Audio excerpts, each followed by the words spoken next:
Assalamualaikum warahmatullahi wabarakatuh. Nama saya Linda Puji Permatasari, kelas PBSC. Baik, saya akan mempresentasikan review jurnal yang berjudul Akhlak Tasawuf Basis Pendidikan Multikultural di Indonesia. Akhlak Tasawuf sebagai basis pendidikan multikultural atau Prabencana 2016. Sebagaimana pengertian akhlak berasal dari bahasa Arab, yaitu akhlakun, sebagai bentuk jamak dari kata kulun yang berarti budi pekerti, perangai atau kelakuan. Tabiat atau Miswar 2015 mengenai masalah multikultural merupakan suatu tantangan yang mengedepankan majemuknya nilai-nilai Nugroho 2016. Mekanisme dan struktur sosial dalam bingkai Human Being atau Zianiati 2007 dalam kesadaran pluralisme manusia dihadapkan pada proses pembelajaran yang terus-menerus. Bergulir sepanjang hidupnya terhadap sesuatu di luar pribadi dan identitas monokultural Sutoyo 2015. Dalam kedua konteks tersebut, yakni manusia dan multikultur, banyak pembenturan yang biasa terjadi. Tetapi itu adalah impact yang tidak bisa. Menurut Bunit, pendidikan multikultural memiliki 3 macam program yang dapat diterapkan oleh sekolah dan masyarakat secara keseluruhan, yaitu 1. Program berorientasi pada materi atau context oriented. Program yang merupakan pendidikan multikultural yang paling umum dan dengan mudah dapat dipahami. Tujuannya adalah memasukkan materi tentang kelompok budaya yang berbeda dalam kurikulum dan materi pendidikan dalam rangka meningkatkan pengetahuan siswa mengenai kelompok-kelompok tersebut. Dihindari karena yang mau dicairkan adalah manusia sebagai realitas human being, manusia sebagai yang berakal budi atau An-Nur 2017. Yang kedua, program yang berorientasi siswa atau student oriented program yang dimaksudkan untuk meningkatkan prestasi akademik kelompok siswa yang berbeda. Meskipun ketika itu mereka tidak memberikan perubahan besar dalam muatan kurikulum, beberapa program ini tidak dirancang untuk mengubah kurikulum atau konteks sosial pendidikan, melainkan membantu siswa bahasa dan budaya yang berbeda untuk sama menciptakan perubahan dalam mainstream pendidikan. Terdapat beberapa kategori program yang khas seperti 1. Program yang menggunakan riset dalam model belajar yang berbasis budaya atau cultural based learning styles dalam menentukan gaya mengajar mana yang digunakan pada kelompok siswa tertentu atau Misitri 1996. Yang kedua, program 2 bahasa bilingual atau 2 budaya bikultural Arafah 1945. Yang ketiga, program bahasa yang mengandalkan bahasa dan budaya sekelompok siswa minoritas. Yang ketiga, program yang berorientasi sosial atau social orientation, program yang berupaya mereformasi pendidikan maupun konteks politik dan budaya. Pendidikan yang bertujuan bukan untuk meningkatkan prestasi akademik atau menambahkan sekumpulan pengetahuan multikultural, melainkan memiliki pengaruh yang sangat signifikan dalam meningkatkan toleransi budaya dan ras serta mengurangi bias untuk mengimplementasikan pendidikan multikultural di Indonesia. Memang bukan sesuatu yang take for granted atau trial and error, tetapi butuh kerja keras dan perjuangan yang panjang.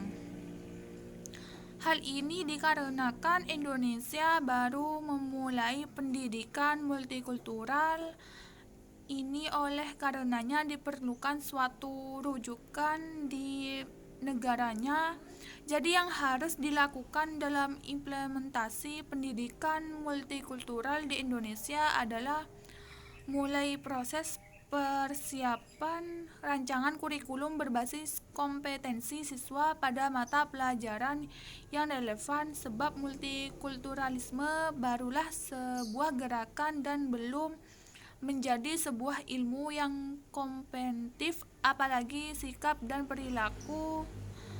1. Pengaruh perilaku sufi terhadap pendidikan multikultural.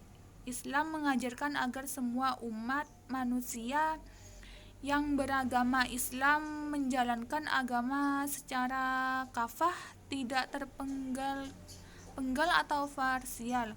Unsur-unsur agama berupa Islam, iman, dan ihsan senantiasa terpadu dalam satu kesatuan komponen.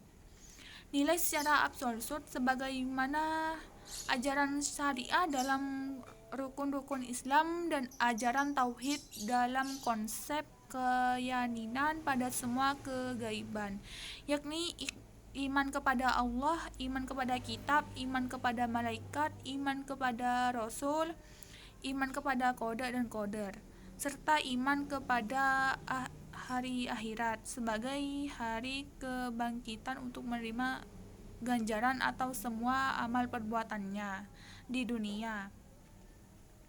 Manusia sebagaimana unsur penciptaannya yang terdiri dari jasmani dan rohani. Jasad diri manusia selanjutnya disebut unsur materi, yaitu tubuh yang senantiasa mempunyai kepentingan-kepentingan. Sedangkan unsur roh disebut imateri, yaitu jiwa yang mempunyai dua daya. Daya fikir yang disebut akal dan merasa disebut zauk atau zih Pramono 2005. Yang kedua, pendidikan multikultural dalam konsep akhlak tasawuf. A. Pendidikan dalam ilmu tasawuf. Tasawuf adalah menjadi pijakan para pencari Tuhan.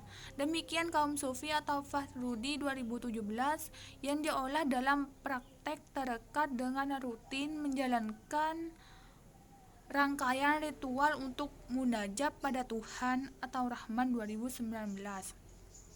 Senantiasa mengolah mata batin menjalin hubungan secara vertikal atau hablun minallah dan hubungan terhadap sesama manusia atau hablun minannas. Senantiasa melakukan pensucian batin atau riadatun nafs. Kata tasawuf berasal dari kata tasawwafa yang berarti memakai pakaian dari bulu domba atau al-suf. Oleh karena itu, orang yang hidupnya semata-mata dalam kesufian yang biasanya berpakaian dari bulu domba disebut dengan sufi. Adapun bentuk lain dari istilah sufi adalah sufiyah yang muncul pada tahun 119 Hijriah atau 1814 Masehi, menunjukkan kepada suatu aliran dari beberapa alirannya. Abdurrahman 2018. B. Pandangan tasawuf. Pendapat para tokoh sufi tentang definisi tasawuf Ardiyani. Menurut Ibrahim Basyuni telah memilih 40 definisi tasawuf yang diambil dari pendapat para tokoh-tokoh sufi yang hidup pada abad ke-3 Hijrah antara tahun 200 sampai 234. Definisi yaitu 1. Tasawuf dalam tataran elementer A. Al-Bidayah. 2. Tasawuf dalam tataran intermediat atau Al-Mujahad. 3. Tasawuf dalam tataran al-fans atau al-mazakah.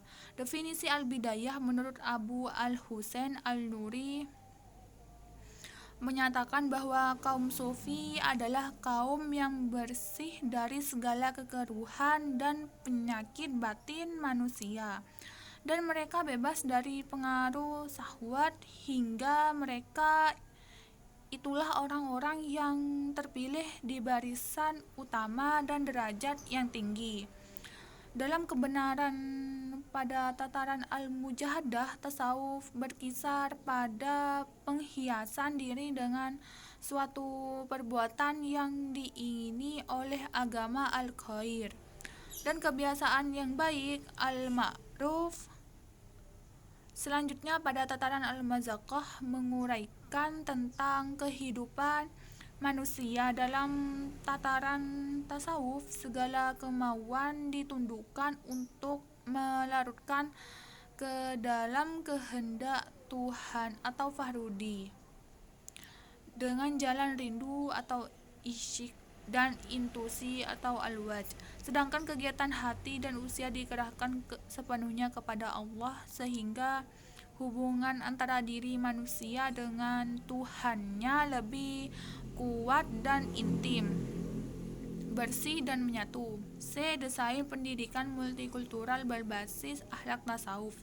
Pendidikan multikultural yang berbasis akhlak tasawuf merupakan penawaran model baru dalam dunia pendidikan dengan harapan adanya kerjasama dan dukungan dari semua pihak baik pemerintah maupun masyarakat, terutama pada para ulama muslim. Kolaborasi antara konsep pendidikan multikultural di satu sisi dan perilaku sufi pada ajaran tasawuf di lain sisi.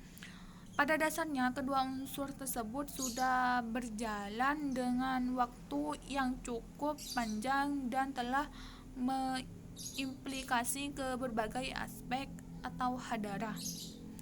Dalam ilmu tasawuf, para sufi menjalankan konsep pendidikan Islam dalam dimensi sufistiknya dikelola berdasarkan 3 unsur dasar sebagai jihad akbar melalui 3 rangkaian proses. Pertama, takholi, kedua takhali, ketiga tajalli.